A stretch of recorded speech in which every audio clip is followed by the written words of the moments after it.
भाई बंधु, बाबा साहेब भीमराव अम्बेडकर को अगर सबसे प्रिय कोई चीज थी वो थी शिक्षा।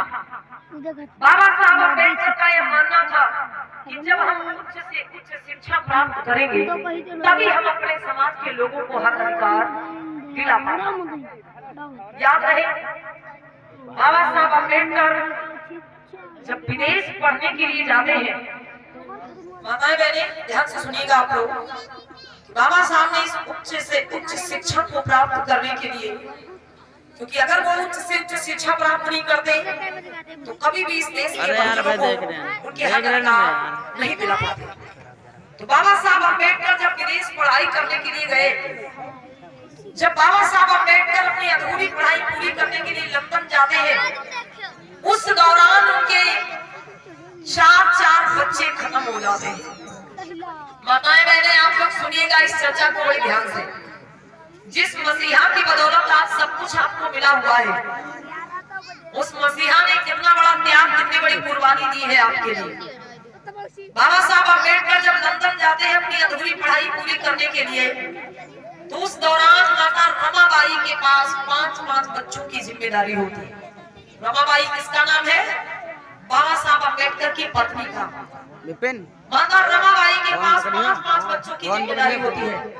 4 बच्चे उनके मौजूद थे और जो सबसे छोटा बेटा था बाबा साहब का, वो माता रमाबाई के गर्भ में था। बाबा साहब अम्बेडकर जब विदेश चले जाते हैं, लंदन चले जाते हैं, तब उस छोटे बेटे का जन्म होता है और बाबा साहब के पास एक चिट्ठी पहुंचती है कि बेटे का जन्म हुआ है। तो बाबा साहब ने चिट्ठी में ही नाम लिख करके भेजा था वहां से, अपने सबसे छोटे बेटे का नाम राजरतन। बाबा साहब ने अपने सबसे छोटे बेटे का नाम राजरतन रखा था और बाबा साहब ने बड़ी गर्व से कहा था उस दिन कि मैं अपने बेटे का नाम राजरतन इसलिए रख रहा हूँ क्योंकि आगे चल करके मैं अपने इस बेटा को इस देश का राजा बनाऊंगा। बड़ी गर्व से बाबा साहब ने बात कही थी कि मैं अपने इस छोटे बेटा को इस देश का राजा बनाऊंगा, इसलिए उन्होंने अपने छोटे बेटे का नाम रखा था राजरतन। लेकिन माताओं बहनों हुआ क्या? माता रमाबाई के पास 5 बच्चों की जिम्मेदारी। सबसे बड़ा बेटा जिसका नाम है यशवंतराव, दूसरा बेटा जिसका नाम है गंगाधर, तीसरा बेटा जिसका नाम है रमेश और चौथे नंबर पर एक बिटिया थी, इकलौती बिटिया थी बाबा साहब की, जिसका नाम था इंदू और सबसे छोटा बेटा जिसका नाम राजरतन। अब विचार करो, एक अकेली महिला, एक अकेली स्त्री, और वो भी ऐसे समय में जब भयंकर जातिवाद, भयंकर छुआछूत की बीमारी फैली है, ऐसे समय में एक अकेली स्त्री अपने बच्चों का पालन पोषण कैसे कर पाएगी? बाबा साहब तो हमारे आपके लिए विदेश पढ़ने के लिए चले गए, इस समाज को हक अधिकार दिलाने के लिए विदेश पढ़ने के लिए चले गए, लेकिन माता रमाबाई क्या करती है? 5 बच्चों की जिम्मेदारी है।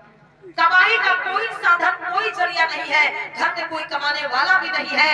अब सोचो ऐसी दशा में कोई 5 बच्चों को कैसे पालेगा? बच्चे जब भूखों तड़पने लगे तो माता रमाबाई ने उपाय सोचा। मुंबई की गलियों में जाकर के मैया रमाबाई गोबर पीने लगती है और गोबर पीन करके उस गोबर से वो उपले बनाती है, कंडे बनाती है, फिर उनको सुखाती है और उपले कंडे जो बनाती थी उनको सुखाती थी, फिर उनको एक टोकरी में भर के गली गली में, घर घर में बेचने के लिए जाती है। उपले कंडे बेच करके, गोबर बीन करके, कंडे उपले बना करके, सुखा करके, बेच करके जो 2-4 पैसे मिल जाते हैं, उन पैसों से माता रमाबाई अपने बच्चों के भोजन की व्यवस्था करती है। अब अम्मा बहनों विचार करो, कंडे उपले बेच बेच के कितना पैसा मिल जाता होगा?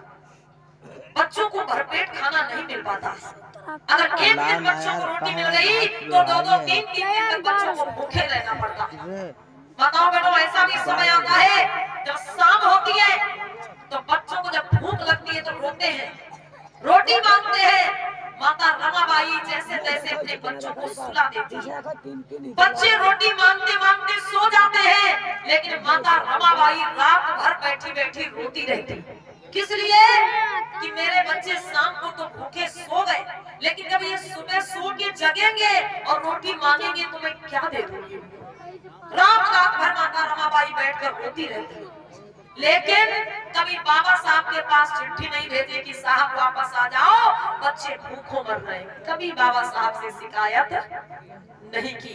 एक समय ऐसा आया, बच्चे जब भूखे रहने लगे, उन्हें भरपेट खाना नहीं मिलता है, तो बच्चे कमजोर हो गए, और जब बच्चे कमजोर हो गए तो बच्चे बीमार हो गए।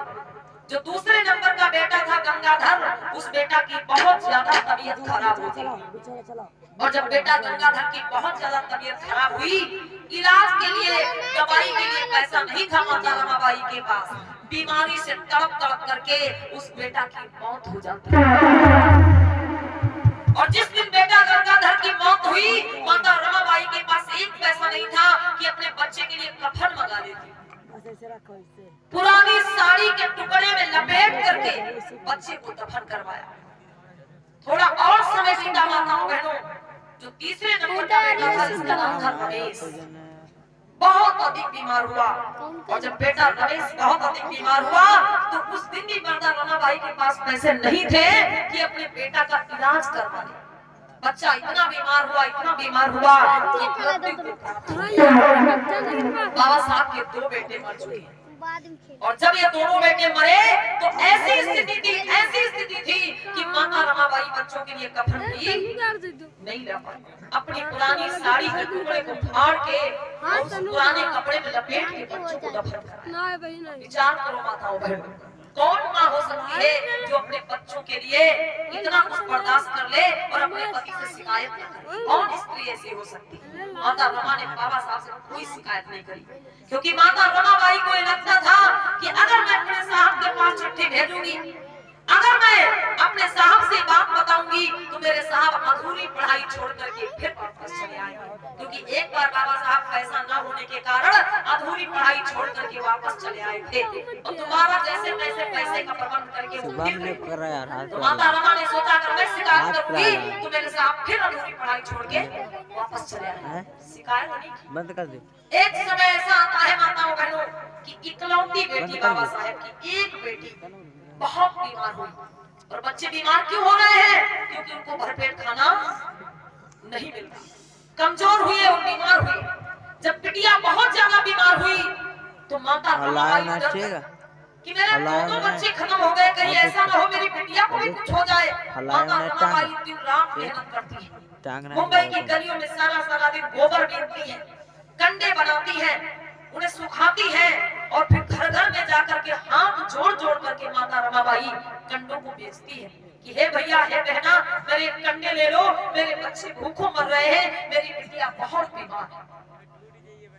घर घर जाकर के माता रमाबाई कंडे उपले बेचती है, और 2-4-5 दिन में उन्होंने कुछ पैसा इकट्ठा किया। तब तक बिटिया और ज्यादा बीमार हो चुकी थी, तो माता रमाबाई ने कुछ अपने रिश्तेदारों से पैसा उधार लिया। किस लिए? बिटिया का इलाज कराने के लिए। कुछ पैसा कंडे उपले बेच के इकट्ठा किया, और कुछ पैसा अपने रिश्तेदारों से उधार लिया बिटिया का इलाज कराने के लिए। जिस दिन माता रमाबाई के पास पैसों की व्यवस्था हो पाई, उसी दिन माता रमा सोचती कि मैं अपनी बिटिया का इलाज कराऊंगी जाकर के, और उसी दिन भैया माता रमाबाई के पास बाबा साहब की एक चिट्ठी आ जाती। और वो चिट्ठी कैसे आई थी? बाबा साहब जो पैसा लेके गए थे अपनी पढ़ाई के लिए, वो पैसा खर्च हो चुका था, और बाबा साहब को अपनी पढ़ाई के लिए कुछ किताबें खरीदनी थी।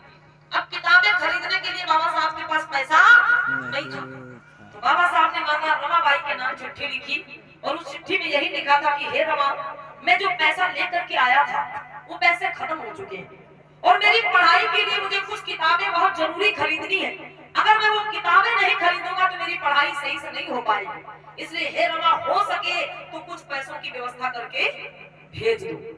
बाबा साहब ने ये चिट्ठी में लिखा, और जैसे माता रमाबाई के पास चिट्ठी पहुंचती है, बाबा साहब ने माता रमाबाई को थोड़ा बहुत पढ़ना लिखना सिखा दिया था, जोड़ जोड़ करके एक अक्षर वो पढ़ लेती थी। माता रमाबाई के हाथ में जैसे चिट्ठी पहुंची, और जैसे उन्होंने जोड़ जोड़ के एक अक्षर को पढ़ा है, पूरा समझा है, माता रमा जोर जोर से रोने लगी कि मैं क्या करूं, मेरी बिटिया इतनी बीमार पड़ी है, अगर बिटिया का इलाज नहीं कराती हूं तो बिटिया मर जाएगी।